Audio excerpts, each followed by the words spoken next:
I'm fine. I'm fine. Everything's fine. We're all fine.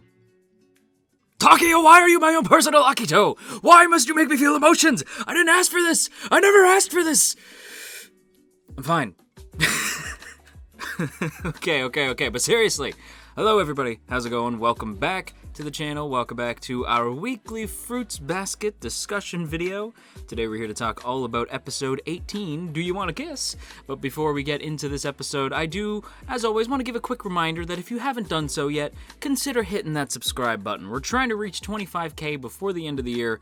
I feel like we got this. We're getting closer and closer, but you know, every little bit counts. So if you haven't hit that subscribe button yet, do your boy a solid. Go ahead and hit that subscribe button. Maybe even ring that bell if you feel like it. But without further ado, let's go ahead and jump into the video.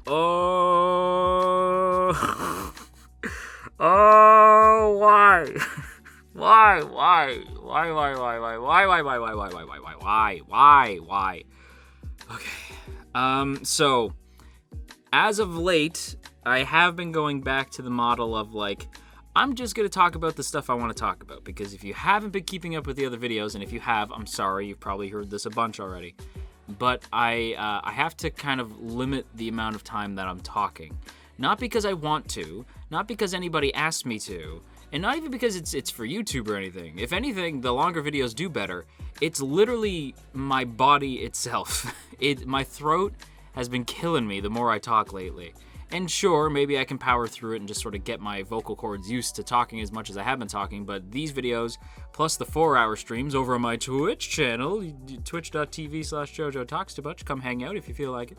But I've been doing 4-hour streams every Sunday through Wednesday, and it's all starting to take a toll, plus like just kind of talking in my normal life. And the amount of times that these shows leave me screaming, it's been kind of doing a number on my vocal cords. So I kind of have to like limit the amount of time that I'm talking in these videos. But that said, everything that I want to talk about this week, it's basically the entire episode. Like literally every scene. I tried to be like, okay, only take down notes for stuff that you really want to talk about. It ended up being the entire episode. That said, I won't be going scene by scene like I normally do, just to get everybody sort of used to the idea of me only talking about the stuff that I want to talk about again. But again, that said, is pretty much everything. It's pretty much everything.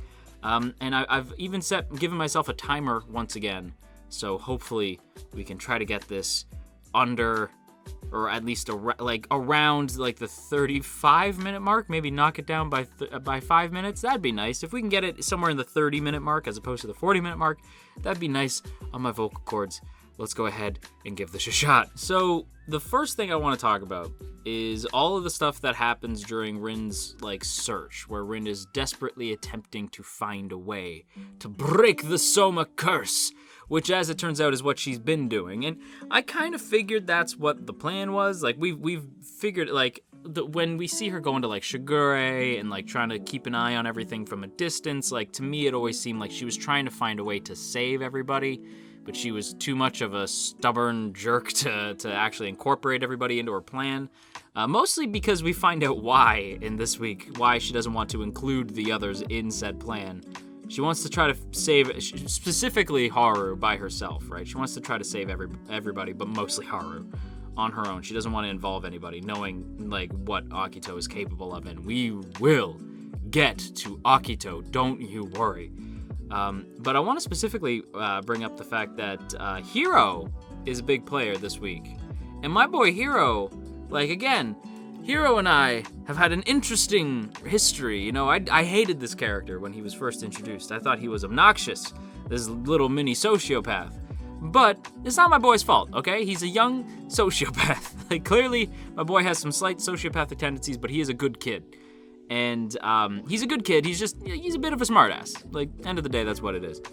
And I was shocked to discover that he is actually connected in the shenanigans going on around Rin.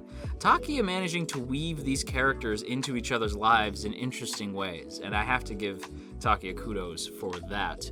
And it's funny too, because it starts off sweet. Like you see Kisa and Hiro sort of walking around, talking about Hiro's mom's pregnancy and how fun that's going, and how Hiro is legitimately very concerned because his mom is a bit of a klutz, but the mom is sort of not really heeding Hiro's concerns. Hiro is very much, like, far more mature than most kids his age, you know? Like, he is, like, this is the kind of stuff that he's thinking about, is like, oh man, is my mom going to do something stupid and, like, potentially hurt herself? Like, can't really have that when she's pregnant. And the mom is friggin' adorable, by the way. Telling Kisa when she asks that they actually decided to wait on a gender reveal until, like, after the baby's born. Like, they just want to see how the baby comes out. And when Kisa asks why, Hiro's mom just says the sweetest shit. For considering she's a Soma, I'm shocked that she's a good parent, because she says, like, no matter what the gender is, we're gonna love it just as much, so we'd rather just be surprised. And Hiro's like, And then Hiro's mom says some stuff that Hiro does not immediately go, to, but he does in his heart, you can tell. Because Hiro's mom is already just like, wouldn't Hiro be a great husband someday? And it's like, bruh, they are children. Relax. But from what I gather, parents do that shit where they're like, one day. And it's like, bruh, calm down. Let them be kids, damn it. And even Hiro's just like, don't be throwing that at her right now. Don't like let Kisa think about that kind of thing. But he doesn't say no. He just says, don't put that in her head, which I thought was funny. What I did not find was funny, though, is, of course, the screenshot you are looking at is Hiro spotting Rin across the Soma estate. And he, like, runs over to her and he says, like, Rin, did you go to school? That's great. Like, I couldn't help but see you across the way, and you don't look so good. And when he said that, I was like, she looks fine. Oh, she does not look good. Like, but then again, I was like, rarely does Rin, I mean, Rin always looks good in terms of, like, character design. And I don't know what is going on with Takia, but she be putting Rin in these outfits that I'm like, damn. But it is what it is. I'm like, yeah, damn. Takia gave Rin, like, a hell of a design. And all the outfits Rin be wearing, she looks good, but she don't look good. You know what I mean? Like, she looks good, but she doesn't look well. You know, like, she looks like she's been going through some shit. And she most certainly has. But it's weird, because when Hiro tries to help Rin, she says, like, if this is pity for you seeing what happened to me that day, you better stuff it. Why don't you run along and go be loved by your parents? Go be joyous with your friends. How about that? And Hiro basically says, like, did you, like, you say that as though living a peaceful life is some frivolous thing. Like, I am concerned about you. Like, the way that you are acting is alarming.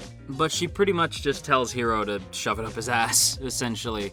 Like, she really is just, like, not willing to let Hiro in. Because Hiro knows what happened, you know? Like, everybody kind of has probably an idea, because it's Akito. But Hiro is, like, well aware of the situation that Rin is attempting to take on. But she basically just sort of shrugs him off, and Hiro says, like, listen, if this is about trying to break the curse, you cannot do this on your own. Like, you can't. Like, I know what you're trying to do. Like, Shigure didn't even know anything. Like, do you really think you're gonna be able to figure this out on your own? Just stop this. Stop this. But she refuses, and she sort of storms off, and that's it. Like, that's the last bit of, I mean, that's the last bit of Hiro we see in present day. We'll see Hiro again later. God help us, we will see that boy again later. But, yeah, like, basically, it's just to show that, like, Hiro knows what's going on with Rin, and it lets us more into Rin's current situation of trying to break the Soma curse from within the Soma estate, as opposed to Toru, who's trying to break it with love. Rin's trying to break it through secrecy. Honestly, like, the two are vaguely, like both Toru and Rin are trying to break the curse. I wish that they would just speak to each other, because they'd realize their goals are very similar. And admittedly, we might see that happen, judging by what happens towards the end of the episode. But before we get there, we gotta talk about that whole Shigure flashback scene. Because basically, after Rin leaves Hiro, she goes back to her room at Kagura's house, and her room is, like, bare. Which I think is a good description of how she's feeling on the inside, just, like, completely empty. Again, good environmental storytelling. A character's room and the way it's set up can tell you an awful lot about them. And the way that her room is set up, you can absolutely tell, like, she is just feeling empty. So I think that that's a nice touch. And of course, I can't help but point that kind of stuff out. I know everybody thinks I'm reaching with these symbolism stuff, but symbolism in storytelling, especially in anime, is very important. So I thought that that was neat. But more important, the Shigure flashback. This is from that scene a while ago when it looked like Rin was getting all sexual with Shigure, and I was like, sweetheart, what the hell are you doing? Like, and I was like, Shigure better not, like, act on this. My husbando, my trifling husbando. But he does not, which I'm thankful for, because he basically, like, she says, like, you can have me for however long you want, but just tell me how to break this curse. Tell me how to let us be free of this, right? And Shigure says he doesn't know. And I believed him, but that's because he's my husbando, and I would, wouldn't I? Like, Rin pretty much immediately is like, nah, this fool is hiding something. And what I think is neat is that Shigure, first of all, Shigure calls out her desperation to protect Haru, which I was like, yeah, of course that's what she's doing. And of course anybody would notice that. But yeah, Shigure's like, that's cute, your desperation to protect Haru. You can pretend like it's for everybody, but it's mainly for Haru. But what shocks me is that he says not to think very highly of him, and how he doesn't have any more trust with Akito than anybody else, and he specifically says that he's the worst. And I was like, what? Like, he says, like, he's worthless and all this stuff, and, like, he's not to be trusted, and he's the worst. And I'm like, damn, Shigure, where the hell did that come from? Like, I mean, you are my trashy husbando, but you're not the worst. I was like, the worst, dog? No, Akito's the worst so far. And I say so far because, again, that friggin' character from that Kureno episode, that character gives me bad vibes. And from what I saw in the comments of people being like, no spoilers, but those vibes are correct. So I'm like, yeah, I thought so. I'm saying Akito's the worst for now. We will see what the hell happens. Although, to be fair, gonna be hard to beat Akito in terms of being the worst. But yeah, Shigure's saying he's the worst. I was like, nah, fam. Like, Akito's the worst. They are terrible. Akito's terrible. But what I will admit Shigure is wrong for doing is something that he admits that he is aware he is doing, and that is letting others do the work for him. And that's where Rin's like, that felt like he dodged my question. That feels like he knows, but he's willing to let everybody else try to break the curse instead of him. Because Shigure even says, like, I'm perfectly fine sitting on the sidelines and letting you people break the curse for me and then just reaping the benefits myself. So it will all go according to Keikaku. And as far as Shigure is concerned, especially at that moment in time, shit is going according to plan. Shigure has people who are trying to break the curse, probably more so now than ever. And Shigure is perfectly content to just let them try. You know what I mean? He's got Toru already activated. You know, Toru's out here trying to break the curse. And this is just prior to the beach arc where Toru is all the more, like, confident in her goal of breaking the curse, right? Like, she is now, like, dead set on this. I love how Akito's like, don't get involved. Toru's like, okay, I will absolutely get involved because you said that. Like, because you did this, because you showed me what a monster you are, I will absolutely get involved because that's Toru, she's our girl.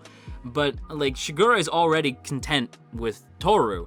Now he knows Rin is also trying to break the curse, so he's like, I'm awful. I'm just gonna let you people do this. And again, him saying he's the worst? No. Is he bad for saying that? Yes. What's all the more shocking, though, is that, like, Rin basically says, like, that, again, like, she's like, I know he's hiding something, but I'm just gonna try to soldier on regardless. And she's trying to find answers, right? She's attempting to, like, try to figure out ways to break the curse. Like, maybe there's, like, hidden notes somewhere on the estate or something, you know? So she goes digging, and she doesn't really find anything. But then she gets sick, and a part of me, because I've been watching trashy shows like Rent-A-Girlfriend this season, and when I say trashy, I mean, like, it's fun. Like, Rent-A-Girlfriend is fun, but it is, like, trashy, and it is, like, rom-com drama, right? So when I saw Rin get sick, I'm like, is it morning sickness? Like, I was right away like, oh, no! It's not, because we see later that she also gets sick in flashbacks. I'm like, oh, okay. But I was right away like, oh, no! That would be a hell of a twist. But no, she is sick though. Like, she is very clearly sick. And a part of me is like, is she sick because she's a member of the curse? Like, she's cursed. And is it because is she sick because she's trying to break this curse? But she was also sick as a kid before she was attempting to break the curse. So, like, I don't know. Maybe she's just flat out sick. I don't know. She's probably just flat out sick. I'm probably reaching too far. But it's really tough for me to watch Rin struggle in this episode, because she struggles alone for the most part. And then when she does find somebody, they're taken away, and then she continues to struggle alone. And then she's too scared to let anybody in, especially when she sees Hiro trying to let me in, let me help. She's like, God, no. Like, I couldn't save Haru. If I got you hurt, you're just a kid. Like, I can't imagine. No, I don't want to be hurt again, and I don't want you to get hurt, and I don't want anybody else to get hurt because of me. You know what I mean? Like, that's where her thinking is. And of course, this is only then reinforced by by all the shit her parents put her through, which we'll get to that in a second. But Rin gets like seriously sick, like very, very sick when she's trying to find Shigure. And she starts getting these like really rough ass nightmares, which turn out to be memories. And she gets like panicked, right? So she's like sick, she's stressed, she's exhausted from like this search, and she starts having these like vivid flashbacks to her parents screaming at her. And she starts saying like, they're gonna yell at me again. And she turns and sees like a silhouette of a woman, who of course is Toru, in the doorway. And she sees her mom, and she freaks out. And I'm getting chills just talking about this scene, because I was like, Jesus, Rin. Like, I knew Rin was in a bad way, but I did not know how bad it was. Like, seeing her in hysterics like this, it's so messed up. Like, seeing what this curse has done to her, like what her family has done to her, what Akito's done to her, what this curse has afflicted her with, like, it's mental. Like, the insane emotional trauma and physical trauma that she's suffered is insane. And it's like, god damn, like, I'm so glad Toru was the one who found her. Like, God forbid if like Akito found her or something. I mean, I don't know. I mean, it is Shigure's estate. I wouldn't be shocked if Akito showed up one day, but like the fact that it's Toru who finds her, I'm like, oh, thank God.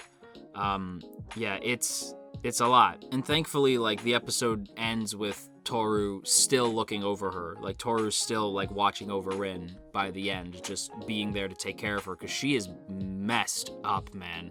She is not well. We should probably get into that.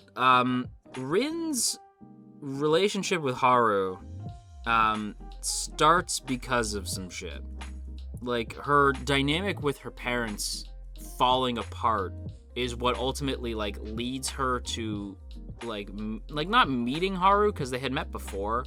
Like, Rin says, like, I used to know him back when my parents were still happy and all this shit, and I told him that I loved his hair. Like, I loved his soft hair and his personality and all this shit, and it surprised him.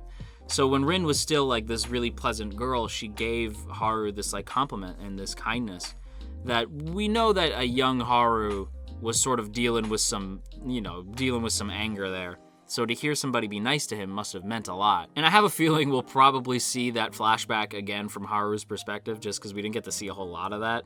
But I have a feeling that's going to come back one day. But the one time that Rin asks her parents, because her parents are, like, very fake, right? Because they're coming across as, like, happy and laughing all the time. And Rin finally just, like, because she's a kid, right? She's like, and she sees the other Soma parents being, like, so aggressive to their parents. Not all of the parents, mind you. Like, Kagura's mom's pretty great. Hiro's mom, I mean, she didn't have Hiro at the time, but they would eventually be great. But for the most part, a lot of the Soma parents are shitty, right? Again, like, there's very few that are good. Like, obviously, Kazuma and, like I said, Kagura's mom. I'm having a really difficult time thinking of good parents from the Soma estate. But yeah, obviously they're few and far between is what I'm trying to say. And so Rin says, like, why are you guys always happy? And this was, like, the moment that just made them snap, like the moment that their little fake reality was destroyed, and like Rin finally knew that they were up to something, and they friggin' lose it on her. Like they scream, they lock her in a closet, and then when she finally says like, I'm sorry, they open the closet door, and instead of like embracing her, you see the dad like grab her by the hair and yank her out. And it's like, ooh, why is every Soma parent, save for a few, but every Soma parent gotta be a piece of shit? Like, why are they awful? Is it the curse? It's gotta be the curse, but like, God, they are awful. And this obviously traumatizes Rin to the point where she's like unable to face her parents if they're even in a remotely bad mood. Like she'll wait outside her house if she feels like they're in a bad mood. And one day, when she realizes, like, maybe I shouldn't go home right away, she just sort of goes for a walk, and she ends up, like, getting sick, which, again, is why I'm not, like, when I said, like, is it morning sickness? This is when I was like, okay, it's not morning sickness. She just gets sick. So she gets sick and falls over, like, on the ground, and she's found by Haru. And she says that this moment possibly saved her life, like, the fact that Haru found her, because it was snowing, I believe. So the fact that Haru found her, it very easily could have saved her life. And when she awakens, she's in a hospital room with the doctor saying, like, yeah, we're going to have to figure out what the hell happened here. And Kazuma's there, and that's who the doc's talking to. And Kazuma is immediately like, hey, don't freak out. We called your parents. I'm going to need some answers about what the hell's going on. You probably know me. I'm Kyo's foster dad. We need to figure out what's going on here because this isn't right. And I was like, God damn, Kazuma to the rescue! I love this man. But yeah, and Haru's there too. Haru is there too. But Rin panics, right? She's like, no, leave us alone, blah, blah, blah. And I'm like, girl, you have some serious Stockholm syndrome. Like, this is not right. No, you need to, like, this isn't okay. And her parents arrive as she's panicking. And then they say what they said in the nightmares that Rin was having earlier, basically saying, shut up, we don't want you anymore. Which is like, wow, fuck you guys. And this scene is nuts. Like, this whole flashback, and again, like, the lighting, the sterileness of the hospital room, it just makes this whole scene feel, like, just uncomfortable. There's something about the sterileness of a hospital room that's just, I don't know, I personally find it unsettling. You know, like, it's just, there's something about a hospital room that just sort of brings out bad vibes. And this scene is perfect for a hospital room because it is just nothing but bad vibes, man. That whole scene of her just crying when her parents say, like, shut up, we don't want you anymore. And Haru rightfully calls them out, saying, like, what kind of parents? And I'm like, yes, my boy. Even as a young man, even as a youngin', you were intelligent beyond your years. These are not parents. Like, I was like, what the hell is the matter with you? Like, what is your damage? What is your damage? I don't understand. And what kills me is, I'm pretty sure it's the same person. I could be wrong. But I'm pretty sure it's the same person that Toru saw in their, like in that scene with Kureno. But you see somebody talking to Rin as a kid before her parents snap, saying like, what great parents you have. And Rin's thinking like, yeah, they're the best, blah, blah, blah. It was a lie. It was all a goddamn lie. Like, what? Wait, why? Why are they all terrible? Like, what? I mean, I know why. The curse, right? And it's like, that's fair. But, like, God, Rin don't deserve this shit.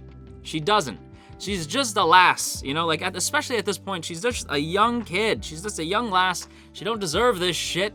Like, it just kills me, man. But this is where we get the romance starting to bloom between Rin and Haru. Because, Rin and Haru. I just remembered. Anyway, where we get the romance blossoming between Haru and Rin. There we go. Where, basically just Rin is staying with Kagura now. And she can't really cope with the happiness that Kagura has with, like, her family. She just can't relate. She doesn't understand. And Haru sort of knocks on the window. And Rin says that whenever she was at her lowest, Haru would end up appearing. Like, he would knock and be there for her. And she says that Haru was weird, he was kind, and she might have started to fall in love with him. And I feel like that's everybody's description of Haru. He's weird, but he's also very kind. And he might be my husband. Like, you know what I mean? A lot of people are like, Haru is weird, and he's kind, and he's also my boy. And like that's how I feel about my boy. Like, Haru is weird, and he's kind, and he's my boy. Like, that's the exact same way I feel like a lot of people describe Hatsuharu, and the way Rin describes him is so friggin' sweet. And eventually, like, they sort of spend so much time together, and this is who Rin confides in over the years. And you see them age up to where we are now, and Haru just pretty much, like, plainly admits his feelings. And he says, like, you know, do you want to kiss, which is the title of the episode. And I was like, ooh, title drop, and also, hot damn, Haru, like, maybe dinner and a movie first, pal. And Rin's like, wait, what, huh, what, Jesus. And Haru says, like, because I love you. And I was like, damn, Haru, you could have... My man said that very plainly. And this makes Rin flustered enough to admit the same. But she's obviously nervous. And this is the most relatable moment of the entire episode, at least for me, is when when Rin says, like, Haru, like, I care about you so much, I could crush you with my emotions. And Haru, if you come to hate me and leave me, and you get the flashback to her in like being separated from her parents. And that is painfully relatable, right? Where, like, you've been hurt in relationships before, whether that's romantic or platonic or whatever. And Rin's been hurt by her parents, right? She loved her parents and they betrayed that love. So even though that was a platonic love versus a romantic love, it's still terrifying to love again. You know, like, you don't want to go through that hurt again. And that was the most relatable moment for me, at least, where I was like, God damn, Rin, like, that's... And it ends up happening! It ends up happening, you know what I mean? Like, Haru could have been there her whole life if it wasn't for Akito. Akito, it's always Akito. But, like, that moment killed me, because it's like, God damn, like, she just... Like, she even says earlier in the episode, like, I wish I was born as your heart so I would never have to leave you. And I'm like, God damn, that's some, like, Rudy Francisco, like, slam poetry shit. I love it. It was beautiful. Rin, you should consider going into slam poetry. But, like, yeah, man, it just, I don't know. This whole scene just broke my heart, because you know where it's going. Because I feel like Akito was just waiting in the wings, you know, just like, you thought you could be happy. And in that happiness, where did that lead you? Back to me. It's like, damn it, Akito! Why are you the Thanos of this show? But yeah, Akito appears in front of Rin, you know, and Rin's, well, more like Rin appears in front of Akito. And Akito just calls out Rin, saying like, so, I caught wind that you and Haru were dating. And I'm like, who told? Which one of you friggin' rats? Like, I shouldn't say rats, because that makes people think of Yuki. I know Yuki didn't tell, but I'm just saying, like, who told? Like, which one of you brats? And Akito, yeah, just calls out Rin and is like, I'm impressed. I mean, judging by your face, I would have imagined, but when you want something, you really go for it, huh? And I'm like, Akito, I could kill you. Like, if you go near Rin, like, I had that thought of, like, if you go near Rin, and then I recalled, oh yeah, Rin has that big crazy scar on her back, and oh no. And Akito says some stuff here that I have to address, and it is Akito saying they hate what, like, Akito's like, ugh, this is why I despise women, so devious. I'm disgusted by that long, dark hair of yours, like, that you flaunt around. And I'm like, somebody's jealous. Yeah, that line is interesting. I'm gonna have to put that one on hold. But I will say that I was like, yeah, Akito's a piece of shit. That's what I'm gonna say for now. But I will say, yeah, that line of, like, disgusted by Rin's long hair and how they hate women and they're so devious, and it's like, bruh, why are you the worst?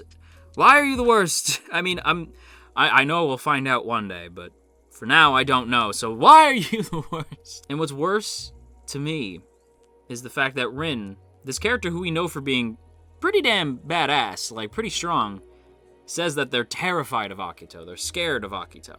And it's like, of course you would be. Like, Akito amongst the Zodiacs, Akito is God, right?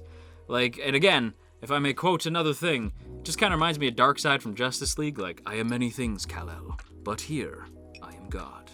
And that is basically Akito. I am many things, Toru Honda, but here, on the estate, I am God. Like, pretty much. And it's like, of course, like, Rin would be scared of Akito. Akito's insane! You know, like, he's the friggin' worst. And so, like, of course. But, yeah, Akito, talks about how, you know, like, when I get mad, I go into, like, a blind rage. And, you should have seen what happened with Hattori's eye. And I'm like, ah! Like, that sound you're hearing is me scratching my desk in hate. Like that, like when okay, y'all know, Hattori and Hattori and Shigure are my toppest tier husbandos. Although Aya be up there too. But those three are like the ones that I am very defensive about, specifically Hattori. And I was like, I will never forgive the eye thing. And it's like, oh my god. And when he said that, I was like, you despicable. Like, because you know Akito is saying that, saying like, I could easily do that to Haru. I could very, very easily do that to Haru. I could do worse to Haru if I wanted to.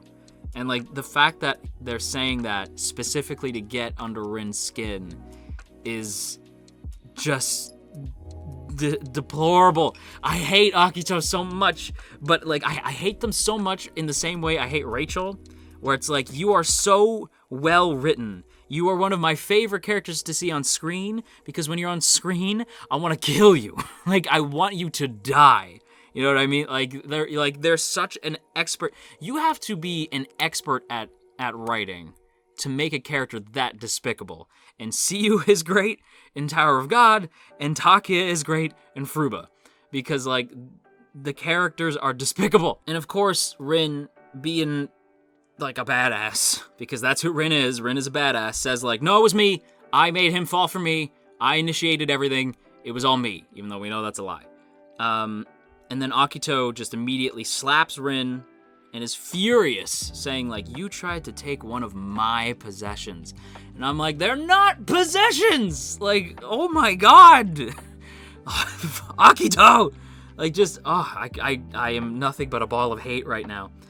And okay, as this is happening, right, I'm like, that window be open, and Akito is pushing Rin further and further towards that window. What I think is about to happen better not happen. What I think is about to happen is exactly what happens. Akito starts to berate Rin, saying like all this mean shit, and then grabs Rin close for the last punch in the heart, saying, I don't want you. Mirroring exactly what the parents said. And I have to believe that Akito knew that they said that shit. Because that delivery, like, Akito said that to get into Rin's head. Like, not only is Akito their god, right? Like, not only is the curse part of the reason why they have to listen to Akito, but Akito is this master manipulator, like, pinpointing their weaknesses and exploiting them. Like, it's nuts. And then with Rin at her absolute lowest, Akito pushes Rin out the damn window. And I'm like, what? How could you do that? Like, how could you do that? And how? And what's worse is my little man Hiro sees this happen, and Hiro like is mortified and runs towards the balcony and screams, like like you don't hear it because it's just music and Rin's internal monologue, but you see like Hiro run over and scream for Rin, and Akito doesn't even acknowledge Hiro, just looks down at Rin as she falls in slow motion. And I was like, God, this is the worst. And I'm not gonna lie, I was like misty-eyed, and I was like, damn, I get why people were so defensive when Rin showed up, and I was like, Rin's kind of a jerk, and people are like, give it a second, like, give it a second. And that line of like, I'll free you from me, I'll free you from Akito, and I'm okay having nothing.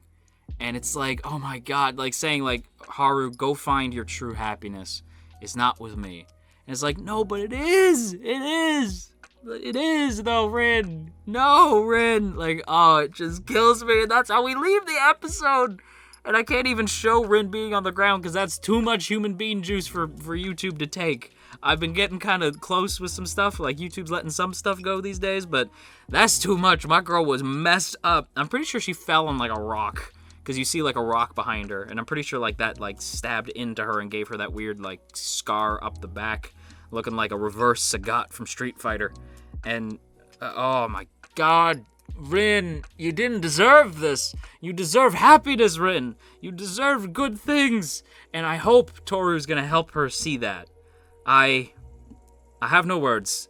And what's funny is everybody tried to warn me, you know, beforehand. Like, because I watch these episodes, you guys know, like, I have to watch them the day after. So when this episode came out, everybody was trying to warn me, but, like, man, this was a lot. But with that said, everybody, I'm going to wrap up my thoughts here. Wow. No words. No words. I should have sent a poet. Yeah, holy crap. But if you guys enjoyed today's video, this rambly video, don't forget to boop that up snoot and share if you care. And of course, as always, I have to give a big thank you to the good folks in the T Squadron. Look at these beautiful people. Look at these beautiful names, who are probably just as messed up by this episode as I am. But if you would like to join these beautiful people, then be sure to check out that first link in the description to check out our Patreon page. For less than a cup of coffee a month, you can help keep this channel afloat, and I would sincerely appreciate that. Now with that said, everybody, I'm gonna go check how long this recording was. Again, I'm trying to make these shorter, just so I'm not like straining my vocal cords anymore, but I feel like I went on just about as long as normal. Yeah, we'll see. But anyway, until next time, you stay classy, AnyTube, and wash your dang hands.